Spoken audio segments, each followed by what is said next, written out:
partida, Fortaleza 0, Vasco da Gama 0, e a decisão da classificação vai acontecer na Colina Histórica dia 21 de maio. E aí, quem avança, quem passa para a próxima fase, as oitavas de final da Copa do Brasil? Duelo ficou em aberto e tem muita coisa para a gente poder falar nesse vídeo, tá bom? Então, você que estiver chegando aqui pela primeira vez, ó, já deixa o dedo no like aí no começo do vídeo, que ajuda muito a gente. Quem for novo no canal, se inscreva, ativa também o sininho das notificações e me dá a moral seguindo minha conta pessoal no Instagram.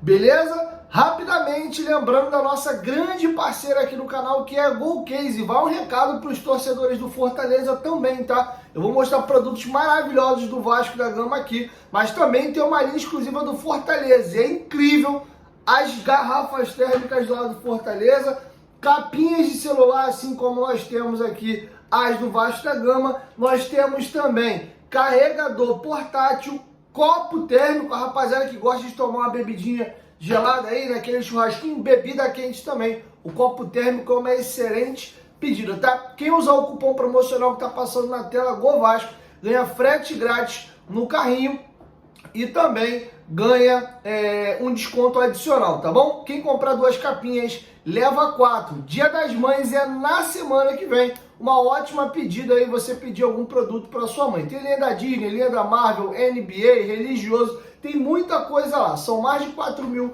variedades ali de capinhas. Dá uma olhadinha e tem muito item legal. Tem mochila também. Impossível você entrar lá e não comprar nada, beleza? Golcase, parceira do canal Futebolaço. Lembrando que tem linha do Vasco e linha também do Fortaleza. Use o cupom GOVASCO para vocês ganharem o frete grátis e o desconto extra no carrinho. Dito isso, vamos agora falar da partida.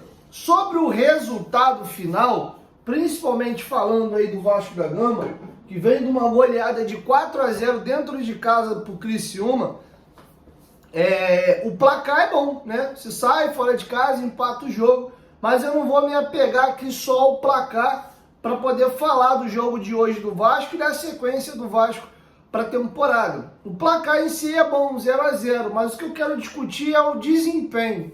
O Vasco fez uma boa partida hoje, o Vasco jogou um bom jogo. A partida de hoje dá sinais e dá mostras de que o Vasco vai se recuperar no Brasileiro, de que o Vasco, mesmo jogando em São Januário, ele vai vencer o Fortaleza e vai vencer as oitavas de final. São perguntas que eu faço a vocês e a gente vai aproveitar o jogo do Fortaleza para a gente poder discorrer um pouco sobre aquilo. Fortaleza que vem de uma invencibilidade, salvo engano, de 9 partidas, meteu um 4-2 no Boca Juniors na Sul-Americana. Resultado esse que fala muito mais sobre a fragilidade que se tornou o Boca nas últimas temporadas do que propriamente sobre o Fortaleza, e não diminuindo, pelo amor de Deus, o Fortaleza. Fortaleza vem de temporadas melhores que a do Vasco. Não estou diminuindo aqui o Fortaleza não, mas o Boca se apequenou demais e diminuiu demais a qualidade do time do ano passado. Sabe lá Deus como, chegou à final da Libertadores do ano passado, inclusive sem vencer um jogo na fase de mata-mata. Ele empatava os 2 jogos, ia para os pênaltis, o goleiro do Boca pegava tudo nos pênaltis, e em milagres ele foi passando todas as fases até chegar à final, e aí não teve muito jeito, o Fluminense acabou vencendo aquela partida. Esse é um ponto. E o 4-0 do Criciúma também fala um pouco mais do Vasco do que do Criciúma, apesar do Criciúma vir de bons resultados. É campeão estadual no estado que nós temos equipes não do tamanho aí das equipes do eixo aqui, Rio, São Paulo, Minas e Rio Grande do Sul, mas eles foram campeões aí estaduais, vieram de um empate fora de casa contra o Atlético Mineiro e atropelaram o Vasco em São Januário. O Vasco teve um apagão no segundo tempo, e aquele jogo diz mais sobre o péssimo momento ou o péssimo sábado que viveu o Vasco, tudo confuso, o time de repente desliga. Vamos lembrar que o primeiro tempo era para ter acabado 2-1 Vasco. O Payet perde um gol inacreditável sem goleiro e logo depois tem um pênalti que o Payet perde. Então podia ter acabado 1-1 ou até 2-1 já, e o Vasco volta o segundo tempo com 2 minutos, toma um gol. E aí desmancha, o Ramon Dias e o Emiliano Dias protagonizam toda aquela situação lá de pedir demissão, o Vasco sobe a nota, ele se arrepende. O imbróglio está rolando até hoje, o Vasco anunciou o diretor executivo, mas ainda não anunciou a saída do Ramon. questões jurídicas estão sendo debatidas. Então, aquele sábado ali diz muito sobre a bagunça e a confusão interna que o Vasco passou naquele dia. E aí, chegando no jogo de hoje, eu precisava voltar um pouco atrás para passar o histórico das duas equipes. Você vai no resultado e você fala, cara, belíssimo resultado esse pro Vasco, que agora vai decidir em casa. Mas eu quero me apegar aqui um pouco mais ao desempenho. E a primeira etapa do Vasco lembrou muito aquele 5-2-3 do Ramon Dias contra o Nova Iguaçu na parte defensiva, e o Vasco voltou a apresentar o mesmo problema. O Vasco não foi tão amassado no primeiro tempo como foi no jogo do Nova Iguaçu, já que eu tracei um paralelo entre as partidas, mas sim, escapou de uma derrota na primeira etapa, com uma finalização na trave e também duas boas defesas do Léo Jardim, cara a cara ali com o Pikachu, um chute, um rebote, e ele fez a defesa pela segunda vez, e um gol que o Luciano perdeu até tranquilo para o centroavante poder fazer depois de uma bola rolada para trás. Então, falando individualmente do Vasco aqui no primeiro tempo, o Rafael Paiva, apesar de estar treinando o time sub-20, está auxiliando e ajudando nesse momento que o Vasco não tem treinador. Parece que ele não estudou o time do Vasco a fundo ou não viu o problema que esse time já vinha apresentando em outras partidas. O Vasco consegue bloquear bem a sua grande área, porque quando não tem a bola ali, você mantém os três zagueiros e o Paulo Henrique e o Piton descem, você faz uma linha de 5. Você tem o Hugo Moura, que marca um pouco mais que o Zé Gabriel, e ao lado dele você tinha o Matheus Carvalho, que é um jogador de um pouquinho mais de intensidade. No jogo do Nova Iguaçu era Galdames e Zé Gabriel, com a piora na parte defensiva, que na esquerda era o Payet e agora era o David, né? O David consegue ajudar um pouquinho mais, apesar de ter dificuldade também de marcar, do que o Payet. O Payet acabava ficando muito paradão lá na frente. Na verdade, eu acho que o David jogou aberto pelo lado direito nesse jogo. O Payet estava por ali, mas enfim, quis mais explicitar, esse lado aqui esquerdo do Vasco da Gama. E aí a gente tinha muita dificuldade. O Ryan e o David até desciam um pouquinho mais, várias vezes não. Eles largaram ali a cabeça da área, só mesmo ali com o somente ali com o Hugo Moura e o Matheus Carvalho, e vinha mais ou menos ali na intermediária, mas já depois, no segundo tempo, quando o Rafael Paiva faz as trocas, ele até tira jogadores com mais cacuete de marcação, uma substituição forçada que foi a do Hugo Moura, e coloca jogadores com mais qualidade no controle de bola e passe do que propriamente na marcação. Mas isso ficou um pouquinho melhor equilibrado, porque o Adson e o Rossi estavam descendo mais. E aí no segundo tempo o Vasco melhorou um pouco essa situação. O Vasco até criou, em termos de situações, um pouquinho mais na primeira etapa, mas muito assim, no abafa, no bumba meu boi, numa bola esticada, e seja o que Deus quiser. O David já fazendo uma jogada bonita, que ele é mera jogada individual, não tem nada de coletivo ali. Uma bola que vem no meio, ele domina, a bola sobe, ele chapéu o jogador e chuta aquela bola, não sei exatamente se é na direção do gol no canto ou é para fora pelo outro lado, ela desvia, cai do outro lado, o João Ricardo acompanha, não leva perigo. Com 22, o Paulo Henrique finaliza uma bola de fora, que ele vem cortando com a direita e bate de canhota fraquinho. O João Ricardo cai e faz a defesa sem perigo algum. E depois o Ryan isola uma bola após um corte da zaga que vem ali de uma puxada do David. E o Ryan tenta finalizar ali, uma bola cruzada. O David cruza, a zaga corta, o Ryan vai chutar, isola. Nenhuma chance de perigo aqui, 16, 22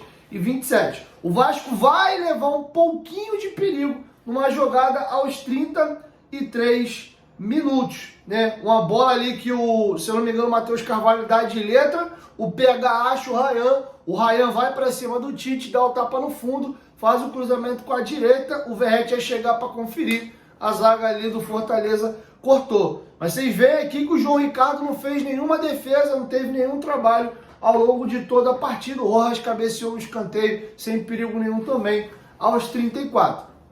A equipe do do Fortaleza, os 10, 12 primeiros minutos, não tinha conseguido encaixar ainda o jogo contra o Vasco, ficava uma posse de bola meio lá, meio cá, sem ninguém levar muito perigo para uma equipe ou outra, mas a partir dos 20 minutos ali do primeiro tempo, o Fortaleza foi entrando no jogo, o Machuca se movimentava demais, hora ele fazia jogada de ponta esquerda, hora ele caía lá pela direita, o Pochettino me surpreendeu demais, eu não assisto tanto aos jogos do Fortaleza, naquele cara meio box-to-box, meio formiguinha, tá em todos os setores do campo, piscou, ele chuta, tem uma ótima finalização, brigou, o Léo Jardim fazia uma defesa num chute de fora da área, que tem um jogador do Fortaleza que escora, e ele, do jeito que vem, ele dá uma pancada, o Léo Jardim faz a defesa, depois ele tem uma finalização no cruzamento que vem da esquerda Tem um cruzamento que vem da esquerda e ele chuta na trave. Eu tô tentando lembrar quem foi que fez esse cruzamento.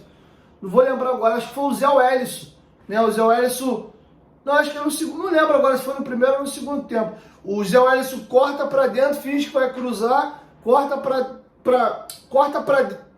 para fora, finge que vai cruzar, traz para dentro e tira o peso da bola numa fatiada aqui, a bola cai do outro lado, ele vem dando uma paulada e acerta ali a trave. Então o Vasco correu muitos sustos, o Léo Jardim vai fazer duas defesas numa jogada que o Machuca vem por dentro e consegue achar o passe entre os defensores do Vasco. O Pikachu, que não costuma perder esse tipo de gol, esbarra ali na boa noite do Léo Jardim.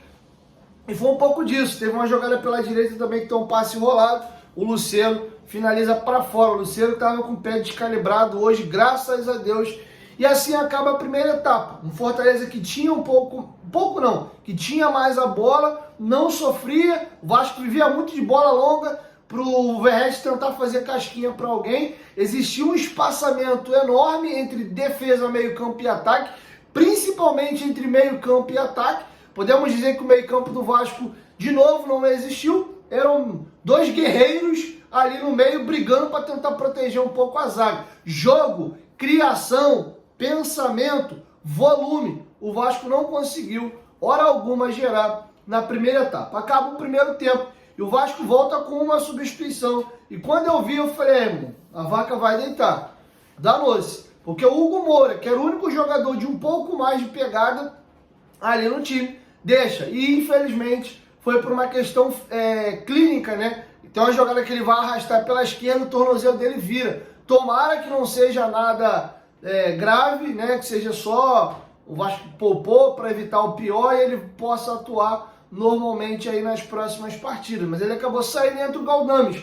O Galdames que te melhora a circulação de bola, bola longa, passe curto, associação. Ele tem essa qualidade de passe, mas como marcador, e o Vasco precisava muito de marcação nesse jogo, ele deixa muito a desejar. E o Fortaleza no segundo tempo, a impressão que eu tenho é que o time vai arriando fisicamente. Talvez pela batida forte de jogos, viagens longas, lembrando que o Fortaleza, por ser um clube nordestino, os deslocamentos do Fortaleza costumam ser maiores do que os times aqui mais do eixo aqui embaixo, né, do eixo aqui do Sudeste, do Sul, porque tem muitos clubes nessa região, na Série A, e eles se visitam um pouquinho mais aqui. E o Fortaleza vem de jogos aí de Sul-Americana, salvo engano ainda está na Copa do Nordeste, não sei se está ainda.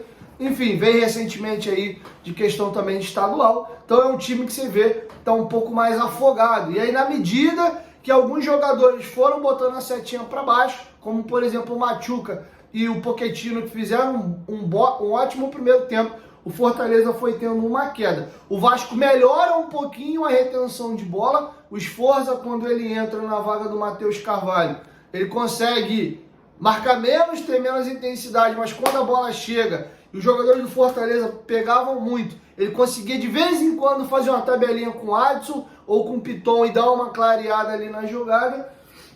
E o Adson a mesma coisa. E uma coisa chama muito a atenção sobre a dificuldade dos jogadores do Vasco de marcar. Você vê que não falta vontade ao Galdames. Quantas faltas o Galdames fez no segundo tempo? Ele vai marcar, ele chega atrasado. Ele pega o cara por baixo, o cara tá passando, vai clarear a jogada, ele puxa em cima. Não é falta de vontade, ele tem, mas ele não tem muita força, ele não tem velocidade, ele é um cara pesado. E o campo é muito grande. Então, quando o jogador o vê e vê o mínimo de espaço para ele ir com um tapa, ele sabe que no Galdames ele vai dar o tapa e ele vai passar com facilidade. Então o Galdames tem que sempre jogar pertinho e tentar antecipar o jogador. Se ele tiver espaço para o adversário movimentar em volta dele, ele tem muita dificuldade. E olha que ele teve a tal da mini férias, ele foi para o banco, tem jogado menos, mas não tem jeito. É a característica dele. Se é um time que tem muita posse de bola, o tempo inteiro, o Vasco propõe o jogo, empurra e amassa o adversário, ele vai te ajudar. Eu vejo, inclusive, o Galdames mais como meia. Se o Vasco pensa em jogar talvez num 4-3-3, com 2 volantes aqui, plantado na frente da área, um ponta de lança, o Galdames pode ser esse cara. Ele vai ter pifado, ele vai achar o jogador na cara do gol, ele vai abrir no ponto, ele vai vir buscar a bola de vez em quando aqui no pé dos volantes, ele vai te dar esse jogo, ele tem essa qualidade.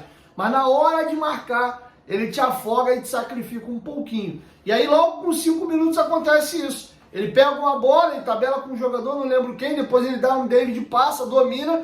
Tinha um jogador abrindo na direita sozinho, não me recordo exatamente quem era. Ele podia abrir essa bola para esperar o cruzamento na área, ele preferiu ele concluir. Ele traz para dentro, finaliza e ali a bola vai para fora. O João Ricardo até acompanha, foi aquele famoso peteleco, né? O chute não foi forte e não leva muito perigo. E depois o Vasco vai ter uma oportunidade aos 48 minutos que sequer levou perigo. O Vasco ofensivamente foi acéfalo na segunda etapa, apesar de ter passado menos susto. Curiosamente, o Fortaleza foi incomodar de verdade o Vasco em 3 oportunidades aos 46, 49 e 51. Anterior a isso, Fortaleza tinha a bola, começa a fazer as substituições, mas jogadores que não agregaram tanto. O Marinho entrou, não mudou o panorama do jogo. O Kevin entrou, até teve um tropeção feio dele pela esquerda ali. Também não agregou muito na partida. E o Fortaleza foi perdendo força, trocando peça para tentar manter. Moisés entrou também na partida, mas foram jogadores que não agregaram muito.